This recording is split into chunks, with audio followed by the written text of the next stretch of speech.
The behavioral architecture of the golden ratio. You have seen this shape 10,000 times today. Apple, Chase, MasterCard, Target, Mercedes-Benz. 5 companies, 5 different industries, and the same underlying geometric ratio embedded in every logo, ratio that predates modern branding by approximately 2,400 years. By the end of this video, you will know exactly how the golden ratio was extracted from classical architecture, encoded into a corporate design framework in the 1950s, and deployed by Fortune 500 companies as a behavioral trigger, not an aesthetic choice. The geometry did not change. The intent did.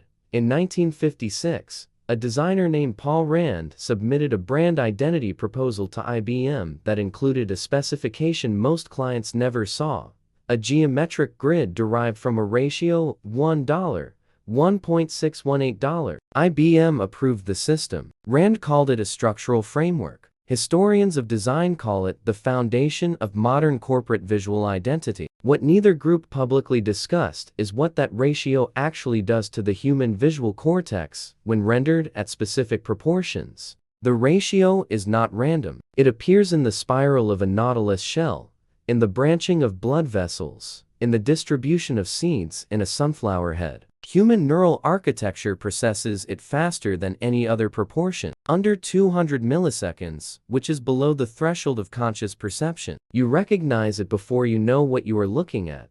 This is the first function of the geometry: recognition before cognition. Paul Rand did not invent this. He translated it. The ratio he embedded into IBM's visual identity had been documented in architectural theory since Vitruvius, systematized in Renaissance Florence, and then quietly absorbed into a design framework that would be taught in every major American art school by 1965. The pipeline from ancient proportion theory to the Fortune 500 took roughly 2,000 years. The adoption curve, once corporations discovered the behavioral data, took less than a decade, but that is where the standard explanation stops. Because Rand was not working alone, in 1948, the Gestalt Institute in Frankfurt published a series of papers on visual pattern recognition that described, in clinical language, how the human eye processes geometric proportion as a proxy for structural safety. The underlying argument: environments built on predictable ratios signal stability to the organism. Environments built on unpredictable ratios signal threat.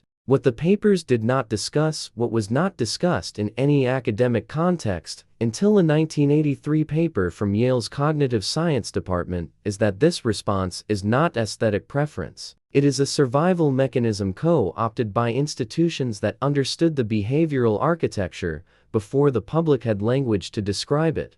The corporate design agencies that absorbed Gestalt theory in the 1950s were not selling logos. They were selling trust signals encoded in proportion. In fact, it's even more precise than that. Elliot Noyes, the designer IBM hired alongside Paul Rand, came from a specific intellectual lineage, the Bauhaus, a school built on the explicit premise that form shapes behavior, that objects, buildings, and interfaces are not neutral containers, they are behavioral templates. The Bauhaus was dissolved in 1933, its faculty scattered across the United States, and within 15 years, they were consulting for the largest corporations in the world. The geometric framework they brought was not decorative. It was a cognitive architecture, a set of visual proportions that produce measurable, predictable responses in human observers. Trust, competence, permanence. These are not impressions. They are the documented outputs of specific visual inputs at specific ratios.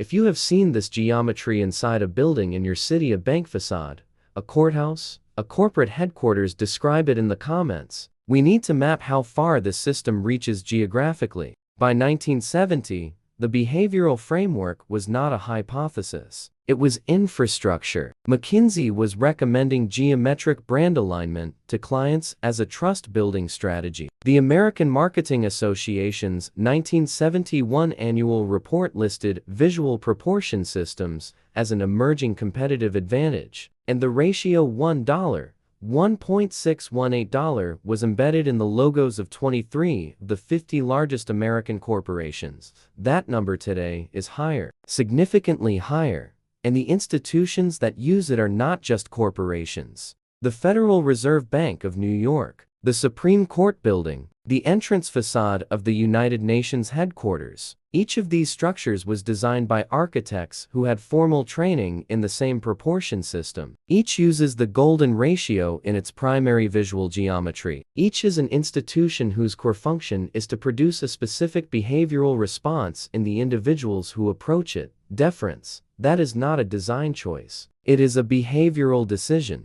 The research base on this is not thin. A 2009 study from the University of Toronto's Department of Psychology demonstrated that subjects exposed to golden ratio-compliant visual environments reported measurably higher levels of institutional trust, reduced confrontational ideation, and increased compliance with authority signals, all measured without the subject's awareness that geometric proportion was the independent variable. The pattern does not stop there. In 2014, a design audit of the top 50 technology companies by market capitalization found that 43 of them used a golden ratio grid as the foundational architecture of their primary user interface, not as decoration, as the decision architecture, the structure that determines where your eye goes, which button feels natural to press, which choice feels safe, and which feels uncertain. Google's search results page. The proportional relationship between the search bar and the first result. The visual weight of the "I'm feeling lucky" button relative to the Google search button. These are not aesthetic decisions made by a designer with good taste. They are the output of a behavioral engineering system that has been running continuously since the mid-1990s, calibrated,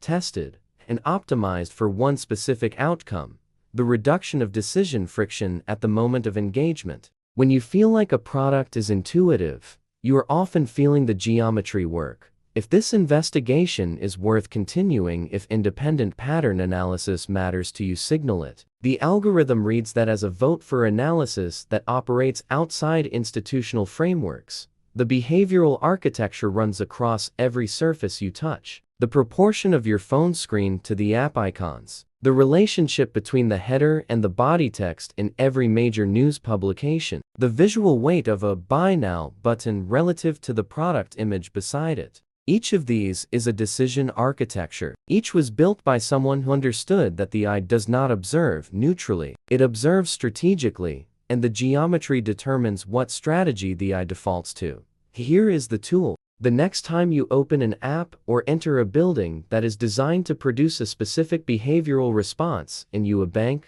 a government office, a major retail store, a social media interface, look at the relationship between the dominant visual element and the space around it. Measure it if you have to. The ratio will be close to $1.618, $1, or a close harmonic of it, $0.618 or 2.618. You are not looking at design. You are looking at a behavioral trigger calibrated to produce trust, compliance, or engagement before a single word is processed. That is the difference between seeing and observing. Seeing is passive. Observing requires a framework. This ratio is one of the oldest frameworks in the documented history of institutional influence. It has moved from Greek temples to Renaissance cathedrals to Bauhaus classrooms to corporate boardrooms to the interface of every application currently running on your device. The geometry did not change across that timeline. The institution deploying it did.